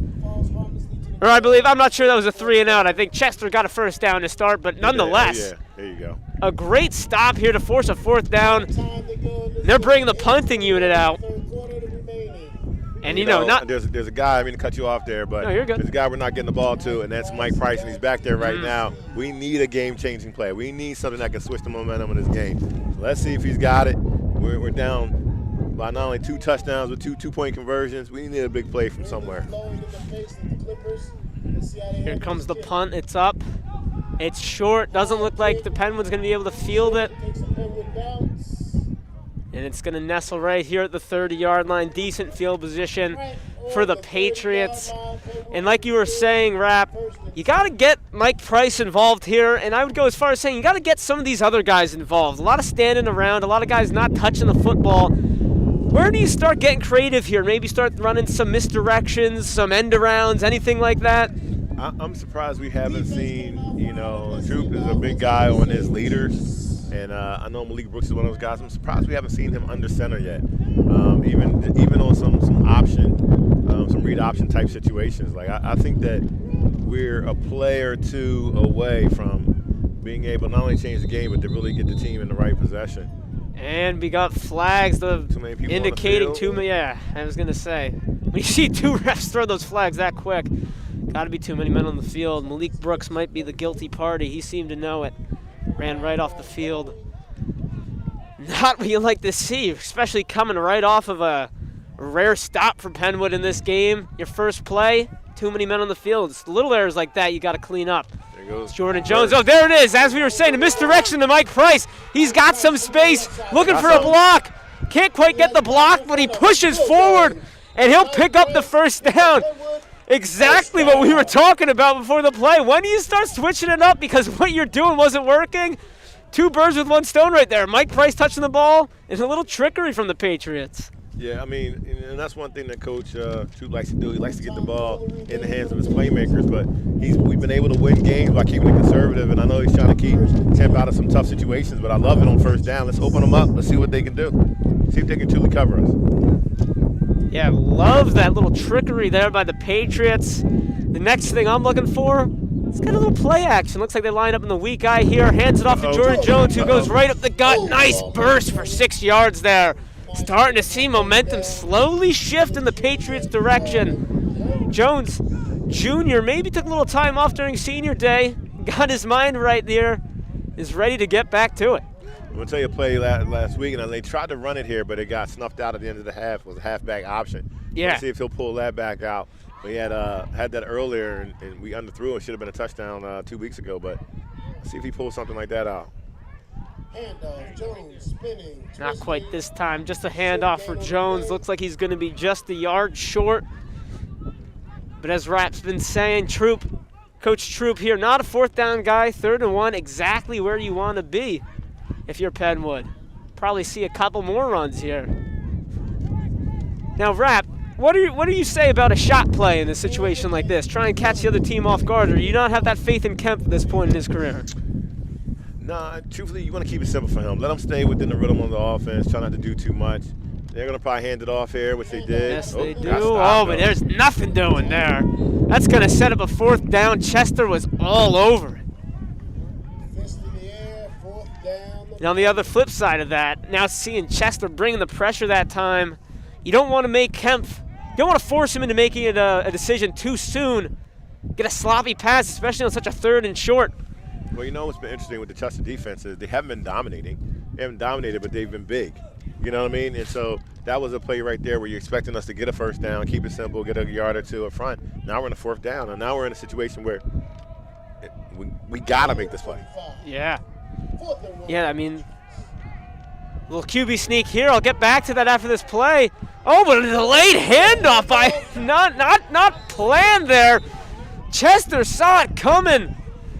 The quarterback, Kemp, on the QB sneak, tried to improvise, handing it off to Jordan Jones, but Chester just too strong up front. Rap, the word that comes to mind watching Chester this game is just containment. You were saying it, Jordan Jones, a home run hitter, and while he's had a few runs where he's broken it out, just doing a great job of containing everything. I just don't think we tapped into an aggressive play, but we went back to the conservative offense. I mean, really right then and there, and I know it sounds a little crazy, but why not let one of the bigger guys, why not let Malik Brooks take it under center right there? Shoot, why not let me create enough and give it to Suber? He's probably I was too just big about do to it, say. but, you know what I mean? Like, just keep it simple. But instead, Kemp takes the drive, and he just wasn't confident with it, and he kind of got jammed up, and then he just kind of shoved it to Jordan, and we went nowhere. So. Yeah, Jordan Jones broken that for a 1st down. Whew, that would have been something special there, but absolutely nothing going on. Still a decent amount of time to go in this ball game, but you got to start thinking turnover if you're Penwood at this point. Just something to shift the tide. Chester gets a motion man and pitches it to him. Ooh. Nothing going. Not today, fella. Flip side of this game right now is that we're just taking up so much clock, right? We're already halfway into the quarter. We've only had 2 possessions, and that's what all these running plays is speeding the game up. And you really got to get the touchdown just so you can stay in the game, because trying to sit here and think you're going to score 16 points in a quarter is going to be pretty impossible with the amount of touches that's going on. So, I mean, right the way now, sorry to cut you off there. No. Just see what's going to happen here. Defense got to step up and get the ball back to us. That's what I was saying. You don't know how many possessions you have left, let alone points. Yeah. Freeman takes the shot, takes the pass in the gun, looking for something, but Christian Suber's all over there. He makes a miss. Can't find his man in the middle. Great job by Suber to stay with the quarterback, acting as a spy there, but Freeman made a miss. Still couldn't get the pass to go. A rare attempted pass, and just as you were saying it, Rap, it's the announcer's jinx. A clock stoppage, a good sight for Penwood.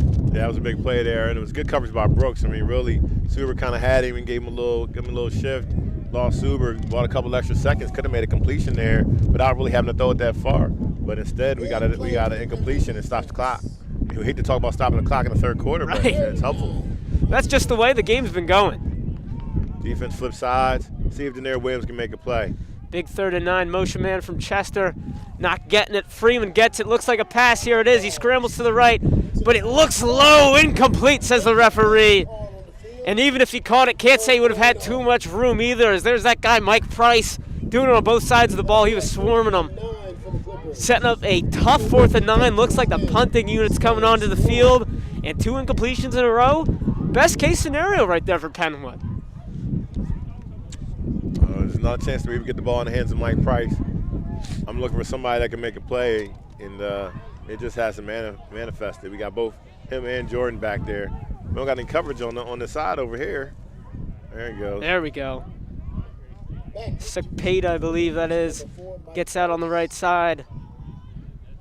The punt is up. It's a little bit short. Doesn't look like it's returnable. Oh, no. It bounces and hits Cepeda, and it looks like Chester falls on it. That's Barnardy who gets the ball. Wrong place, wrong time for Cepeda there. And Chester's going to have the ball with a free red zone trip. An unexpected one, a little bit of luck for the guys in orange. The first part about it is got on late, right? We're sitting there saying there's no coverage on that side. He runs out there late. He's fouling the guy, gets beat off the line of scrimmage, fouling the guy. And then instead of the ball hitting and seeing Poison and run away, bounces back off him. And really puts Chester in a game-winning situation right here. I mean, they're already up, but another touchdown could probably do it. And I didn't see, not sure if I saw it, didn't look like a lot of communication. No pointing to where the ball was going to be. Cepeda kind of just ran into where it was. He's on the other end here. Chester snaps, hands the ball off. A big hit from Penwood, but it's bounced off. Finally, Mike Price able to bring down, I believe that's Zakai Jimerson. Apologies to the Jimerson family. Hey, he's running tough out there, and truthfully, what Penn was trying to do is deliver some hits, but they're not rapping. And he turned what was a 1-yard game run into about a 7-yard game run. Looks like Penwood pad level just a little too high on that one. Coming up high, not rapping nice and low.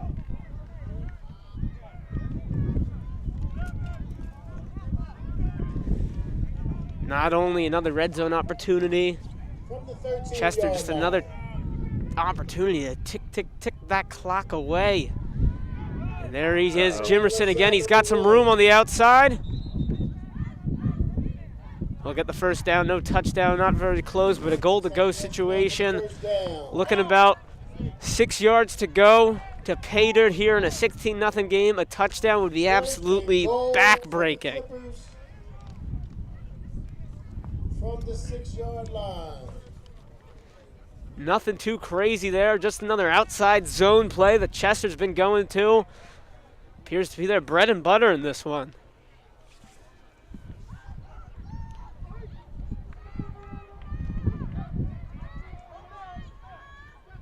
Penwood lining up some bodies over the middle. Chester hands it off. Bogarty gets a couple. Sets up an easier second down here. Looks like 2nd and 3, 2nd and 2, goal to go.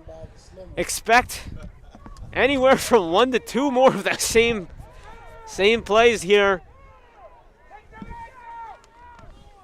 See if Penwood's got any push left. They're losing battle up front. Hand off to Bogarty. Suber in the backfield trying to wrap it up. Oh, and there's the congregation of bodies. A big play by Penwood. I thought Bogarty was going to get through, but Suber, great job to stick with him and keep him behind the line.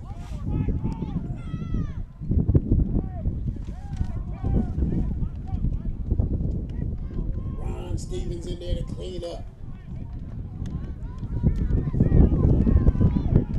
Huge third down now. Lots of bodies. Goal line package. Chester, 2 wide receivers lined up on the outside. Looks like they got Bogarty back there in the backfield again. Freeman takes under center. He's going to take it himself. The sneak didn't look like it got much. Refs, no signal yet, and he's going to be short.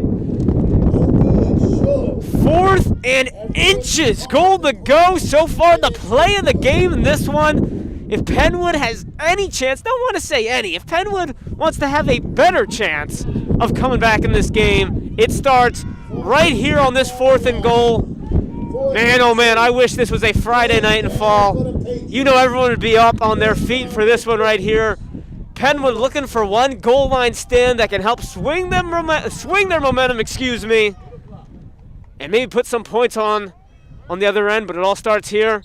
Interesting enough, a shotgun, but it looks like Coach Troop wanted to see Chester's look here and call a quick timeout. Now, Rap, I gotta wonder, shotgun seems like an odd formation here. Any bit of mind games here? Any chess being played coming out in shotgun? I think this gives them a little option for a read option in case Penn overcommits. They got another option to go to. But where's Anton Sterling been? He was dominating the first half.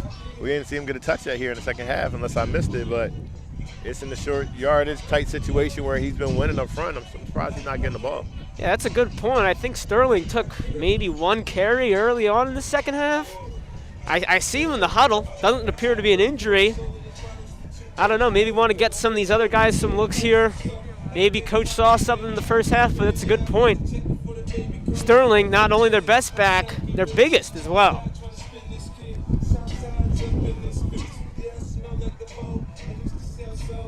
If I'm Penwood here, I tell you what, I'm selling out on the run. If they want to beat you with the pass, let them go try it. But I'm bringing 8 guys here. See if they come out spread here, spread everybody out. Now they kept it big in here. Got a big fella in the backfield. Yep, on that no. Oh boy, it might be a QB keeper. Be wary for the jump pass.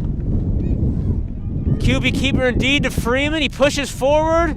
Touchdown. And it's a touchdown for Chester. Too easy. Falls forward into the end zone. And that's going to make this game 22-0. In all likelihood, I would expect to see them go for 2 again to make it a 24-0 game.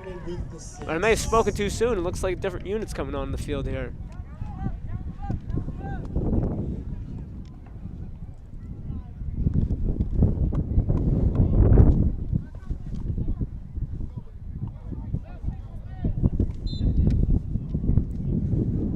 Tell you what, it's just been interesting.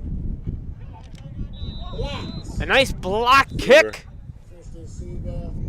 Kind of backing up the philosophy of going for 2, make it a 24-0 game. But Chester maybe just that confident in their defense, 22-0. Might be all they need in this one. Hey, listen, they're already going into the 4th quarter. Still no points they've given up. And I just haven't seen, and like I said, it hasn't been dominating, but it's been big. It's been every time we've gotten to a crucial situation, they've won that, they've made that play, and that's the difference. And listen, they're winning this game on every level, and I'm surprised to not see Penn come back with a punch that could have done it, but I think that special teams turnover really kind of set the tone for what's going to happen here in the second half. And it's been the way you've been saying. Is it dominant?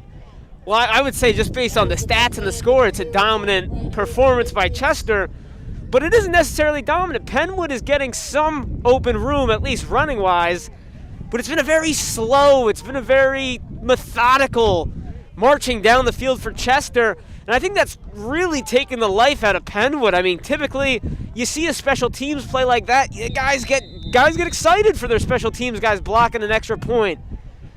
Absolutely no emotion from Penwood after that one. As the kick's away here, going to be fielded by Mike Price. Looking for a block along the left side, looking for any space, trying to start anything. But he is wrapped up cleanly around the 35 by Chester's Jaden Gates.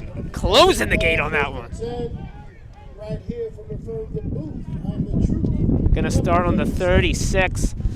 Just under a minute to go here in the 3rd quarter. Chester leads 22-0.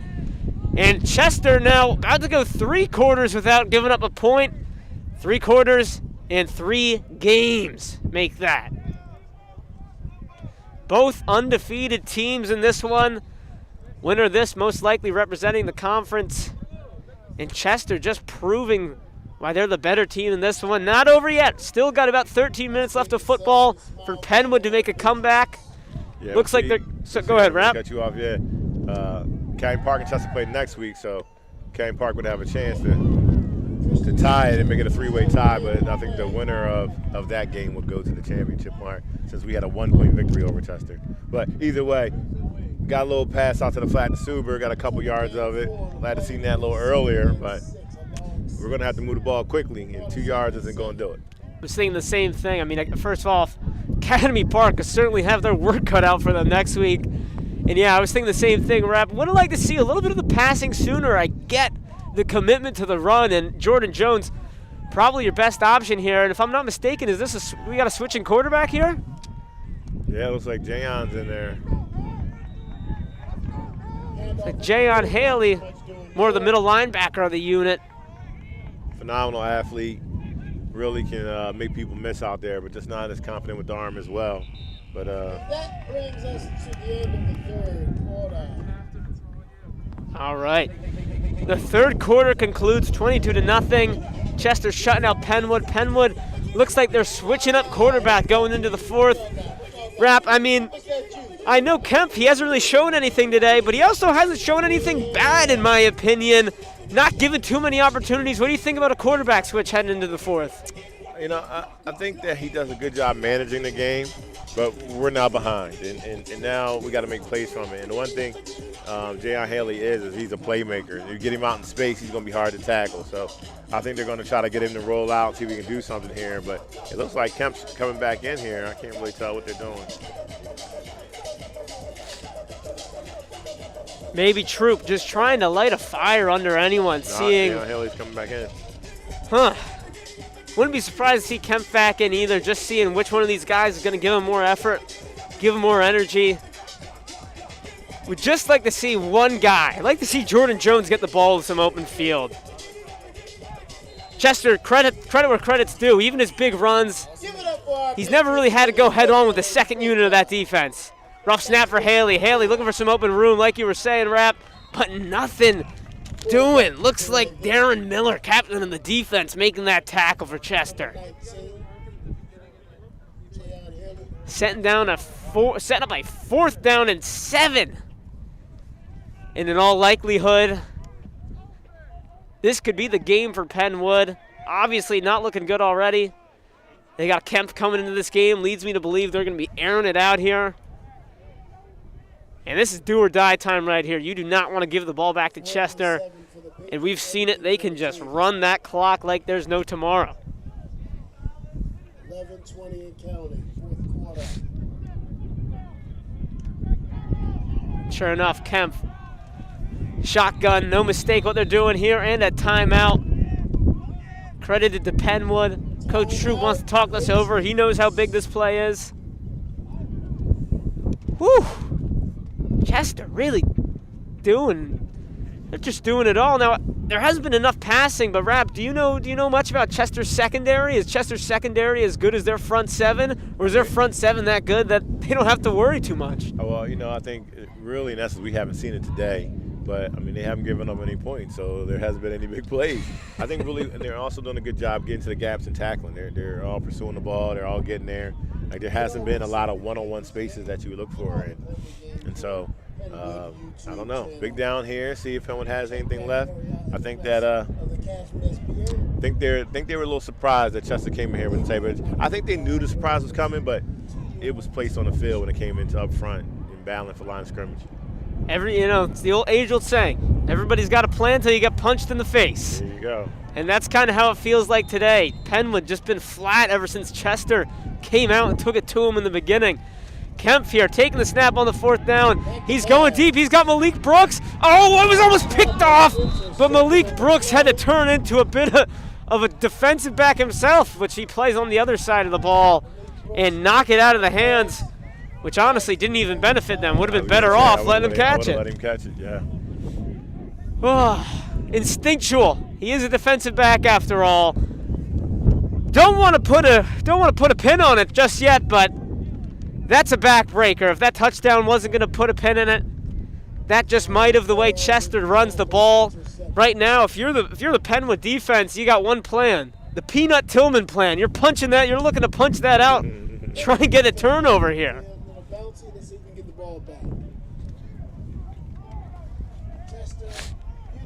I think right now you got to have a little pride and not want to see yourself get blown out in your own home. I think that's the space here.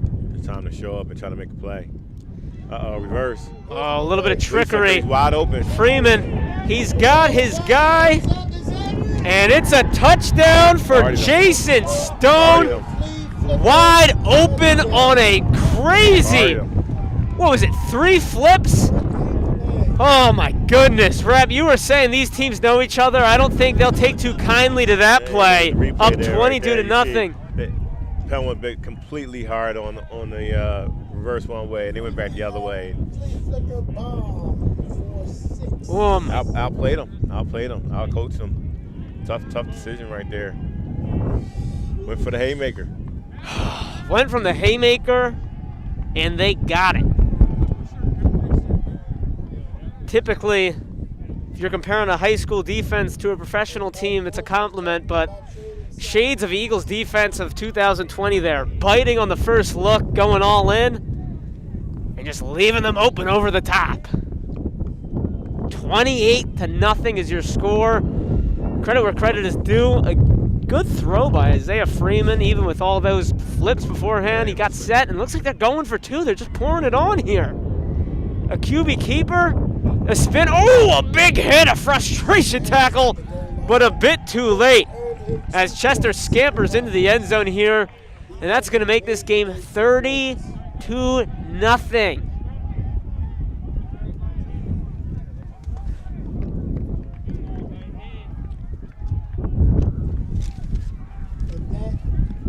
If you're Penwood here, the name of the game here, when the season ends, you don't want to say you also got shut out by Chester. But it's not over, folks. It's 10:48 after the game. Sunshine is on the field. Keep hope alive. I was gonna say we got our commentator over there trying to sing good messages to the crowd out here. How are you, sir? It is definitely not the film vibe we're used to. But listen, I give Chester credit here for coming in here and really taking a shot to knock us out. They could have tried to keep the ball on the ground. They threw that reverse play. They knew they had sucked us up on their offense, and they let us have it. This is a good lesson. You got to come prepared to play every week. The cheerleaders said, keep that same energy. Let's go, cheerleaders. Keep these guys. I mean, yeah, if you couldn't hear it, we got the cheerleaders for Penwood. They're still going at it. They're still hooting and hollering. They're trying to get some energy going on here because these Penwood players, the life has been sucked out. Like Rapp was saying, you're playing for pride at this point. You don't want to get shut out on senior day, I should say, on this 3 o'clock start. 30-0 is your score. 10:48 remaining. Just want to see Jason Kemp complete a few passes here, get something going, put some points on the board. Don't want to be in the long line of shutouts for Chester this season. Who knows how long that line could go. Nice kick. We got Jordan Jones. Let's see if he can make something happen. He's got some room. He's going. He's got room. One man to miss. Makes a miss, and he's pushed forward to the 32. That's the play Penwood's been waiting for all day. Unfortunately for the Patriots, coming a little bit later than they expected. But I gotta say, first time I've seen some real life from this Penwood sideline. And the cheerleader said, we want all that smoke. We want all that smoke. It's always interesting after he had a good kick, which really hurt the coverage. They've been getting bounces, and that's giving the team a chance to get down there. But he caught it on the fly, and it was a big play. He had a gap. I thought he was going to take it to the house. And it's no disrespect to Mike Price, an excellent athlete, but that was Jordan Jones. You could just see him. He kicks it into a different gear. An interesting play call there, looking a little triple option-esque, a little fake handoff, and just right up the gut, following into center for a gain of 5. Penwood starting to hurry up here. Time is of the essence. Oh my goodness, almost just taken right out of his hands by the Chester defensive tackle there. Lucky to hold on to possession there. No gain for Penwood. Set up a 3rd and 5. 3rd down and 5 to go. We'll call it short 4.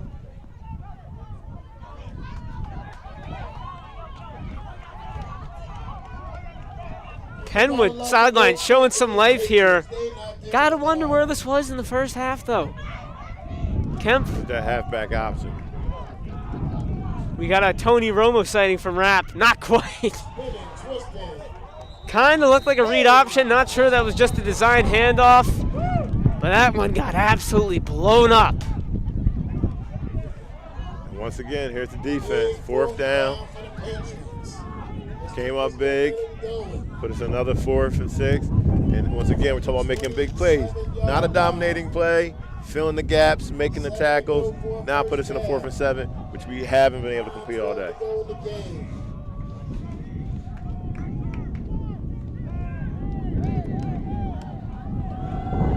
4th and 7. The Chester sideline belting out 7 Nation Army.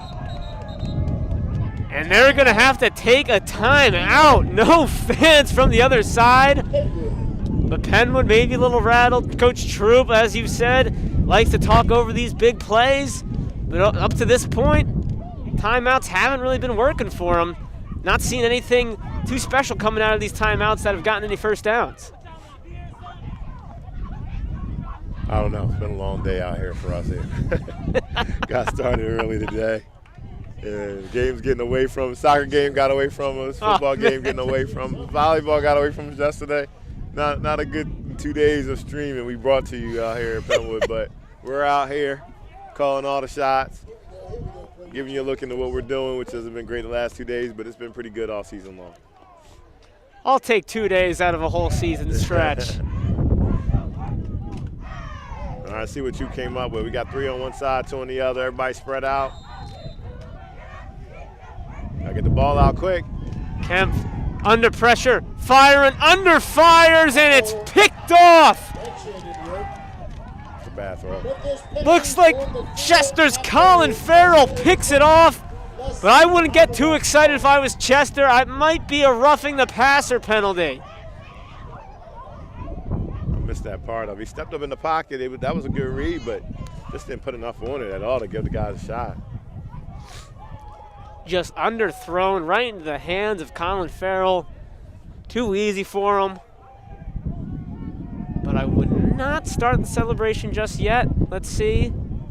And it looks like he's signaling holding. I take it back. No roughing the passer. Holding is declined. The turnover stands. It is Chester's ball.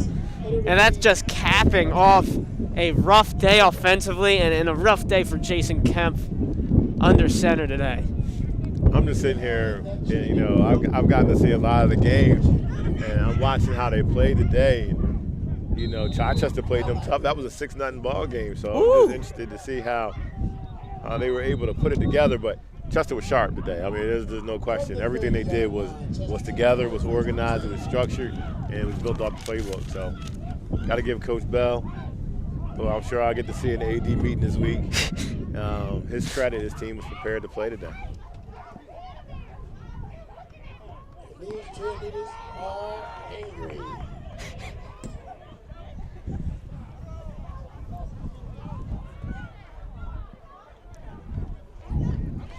.8:43 to go here in the fourth. Not expecting, hey, I wasn't expecting it last time. Not expecting another double flea flicker or whatever you want to call it from Chester. I don't see it like that. I mean, that would definitely be taking the party to another level, but I would just say right now that they're going to try to just milk out some of this clock and go home partying on the way out. Yep. Expecting to see a lot of ground game, but I don't know. They're in the shotgun here. He's just going to hand it off. Good to see Penwood. Couldn't see exactly who wrapped him up. Looked like Malik Brooks was all over him. Seems to be a bit of a theme today. Some of them offensive key players who haven't been getting it going, taking a little bit of frustration out on the other side of the ball. They're young. They can do that. Both sides. Right now it's about that pride, Penwood. What you got, baby? 30-0. The clock keeps ticking. We're going to see it go under 8 minutes here before Chester takes their next snap. And it looks like we've gotten into the territory where Isaiah Freeman is checked out of the ball game. Chester, no need for their starting quarterback right now, up 30-0. Here we go. 2nd and 9. Looks like a miscommunication there on the read option. Quarterback looked like he wanted to keep it. A little extracurriculars after the play. Gonna earn a couple flags. Penwood, not too many complaints about that one either. He earned that. Frustration is out there, and it's just really dumb.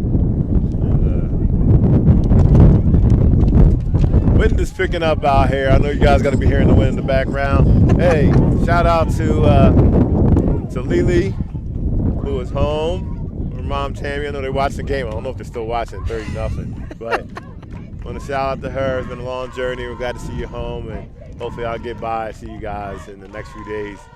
But happy to have all of our Penn Patriots that are out there watching us and sticking with us. If you're still out there, I haven't checked Facebook because my hands have been too cold. But thank you for coming out there and watching the game and supporting your Penn Patriots during this COVID-19. And it looks like we got another flag, most likely an encroachment call on Penwood. Just waiting on the signal to make it official. There it is, an encroachment on Penwood.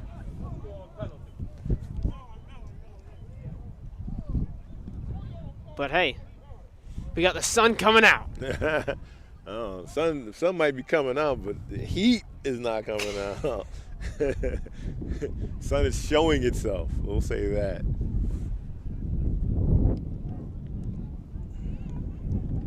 Setting up a 1st and 5. Clock still ticking. Just about to hit the 7-minute mark here. So I'll say the next part of the conversation we come my way is will we get back to night games? So shout out to the Penwood admin.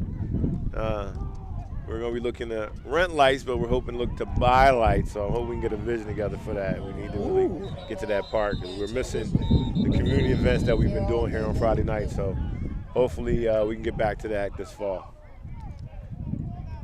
Big move there, buying the lights. Now I see you got the scoreboard, Kerr Field. Is this your home stadium in the fall as well? This is our home stadium. This is what you got to love. You know, we got a nice facility around here, but we need development. We need a plan for it, and we'll see. We'll see. We're believing that vision will come through. And even with, the social distancing, the COVID guidelines, a day game on Thursday at 3 o'clock, still a decent showing for the Penwood supporters. Another flag here on the field. Would love to see this place under the lights on the Friday in the fall. Maybe not the fall, maybe a little bit warmer. Unlike today, feels like fall football. Man, oh man, more flags here, 6 minutes. Now this quarter's been about as long as the first 2 quarters were together combined. I mean, now we're slowing it down. Let's run this ball here.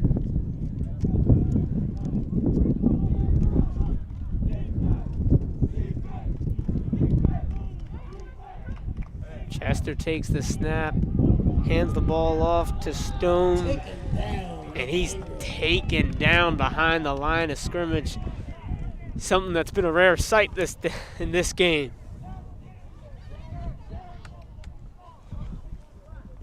Surprised that the Penwood bench is out here challenging defense. Where has that been the first 3 quarters? You know what I mean? It's like, Over 5 minutes. I'm glad to not see us have a total quit, but that's what we needed out there in the beginning. Well, it looks like Chester's running with their second unit on the field right now as well.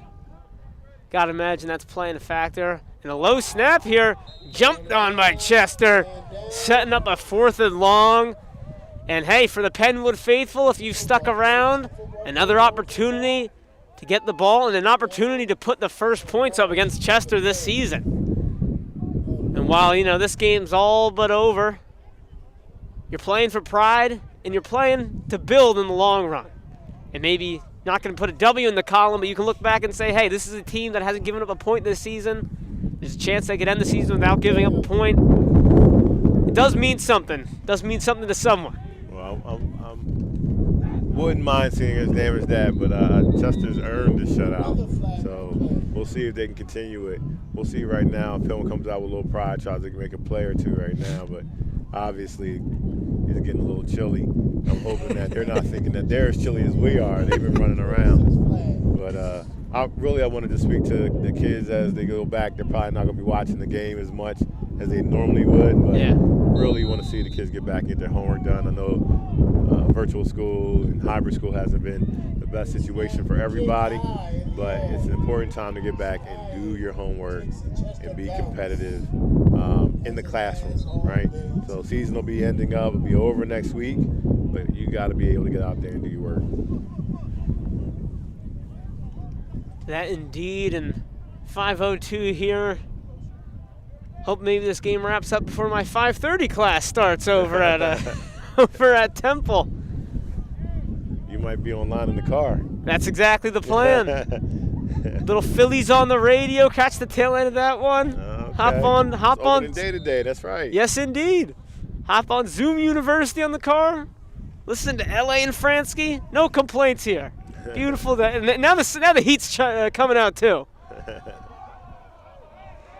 Here we go for Penwood. Possibly their last possession in the game, but who knows? 4 minutes could be longer. Jason Kemp has it in the gun. He scrambles. Oh, and he's clobbered from the blind side. Looks like Malik Brooks was able to hop on the fumble. Heads up play there. But just blindsided by Jason Kemp. Excuse me, not Jason Kemp. No, it is Jason Kemp. What am I saying? Should have trusted myself the first time. Looked like he had an opening there too for a second. Yeah, I thought he was coming in the pocket with confidence. I think this just is a good information, good opportunity for him to get film. Because Penn's going to have a big decision. I mean, we have an expectation out of the quarterback position, and he's not ready for that. So he's going to have a big offseason. He's got some good film to work with, got his feet wet, and we'll see if he can come back and keep the job. Now a nice little out route there, a quick pass to Mike Price. That was something they were doing on their first possession, and haven't seen it for 3 quarters.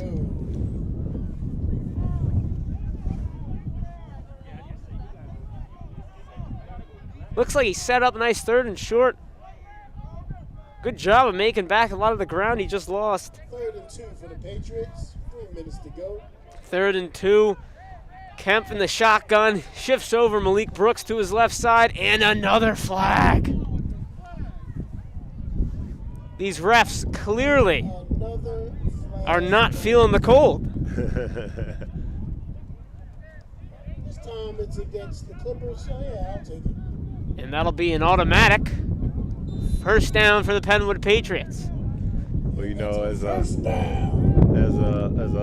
Penwood Patriot myself, these rivalries run deep, so I'm going to have to walk out in these meetings, and it's nice when your team is doing well, but I have to own up to the fact that the Chester Clippers have dominated us on the football field. We have been dominant in football the last few years in this rivalry, but they came out and really put a pounding on us today, and got to give them credit. I hate to have to do it, but I got to give them credit. Exit 6 has shown up. Exit 6 has shown up. No way to get off on exit 6 right now. Jason Kemp absolutely nowhere to go. Didn't even look like he was throwing that one. Yeah, Ran back no 5 options. yards and tackled. No options there. Hasta luego, Mike Fortune. Thank you for your service. Rap said check is in the mail. Now, Rap, excuse me for not being as up to date on Penwood, but is Penwood Chester the #1 rivalry? No, but you know, there's just a lot of history here, period. But for us, our neighborhood rivalries at Canton Park. Gotcha. They're next door, but and they've dominated the last few years in football. But this will be Chester's first opportunity to see if they can swing the table. They got a Canton Park next week. It's going to be a big game, and hoping they're going to shut out. And you jinxed us. You came in here and talked about not having a shutout, and we gave a shutout. I can't tell you the last time we've been shut out. But, Well, excuse me for having some confidence and having some faith in the Patriots here today. Goodness gracious. I'm going to have to give Ari a call after this one. I did say it, too. I did say I didn't want to jinx. Hey, we still got 1 minute and 6 seconds left. Plenty of time. Kemp looking. Looks like he's got that guy Mike Price. Tries to shift away, but the tackling by Chester, like it's been all day. Too strong. Price a little slow to get up, but I think he's all right. That's a frustration. Nothing going, and we're under 1 minute here. Could be the last play of the day today. 4th and 12. Penwood might just air one out here. See if they can get anything. We got 4 guys wide. 4 guys wide on one side and Suber on the other. And that's how this one's going to end for Penwood. A sack. Penwood has been sacked today, unfortunately. 25 seconds to go. And we know what that's going to be. Chester, a knee, and some handshakes. Remember maybe not handshakes in the I hope COVID-19 era. handshakes in COVID-19. Yeah. Probably a little safe not to have it today. Yeah, thank you very much. All right, good luck to y'all next week. Chester, great game plan. Well played. You got us this time.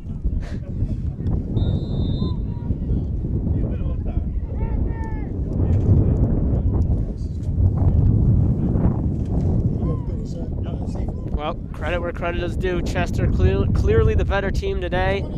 They knew what they were doing. They had their game plan and stuck to it. Lot of ground game. And then there was that haymaker, the double flea flicker that put the, oh my goodness, you don't want to see that. Christian Suber, he's had enough. Jumped a little early and just pushed over the offensive lineman. Yeah, a little frustrating for Suber. Unfortunately, that doesn't really represent the type of players he's been here at Penwood, but not the way in which he wanted to end his Del Val career in a game like this. He's had a phenomenal 4 years at the end, and unfortunately it was like that. And that is gonna wrap it up. Chester running around, celebrating on the home field of the Patriots. I am sure the Patriots will remember this one when these teams meet again next year. And you know what, Penwood fans? Good news. You don't have to wait a full calendar year for the next matchup, because they'll be playing each other. I got to knock on wood, because nothing's guaranteed anymore. Thanks. But hopefully these two teams will be playing each other in the fall.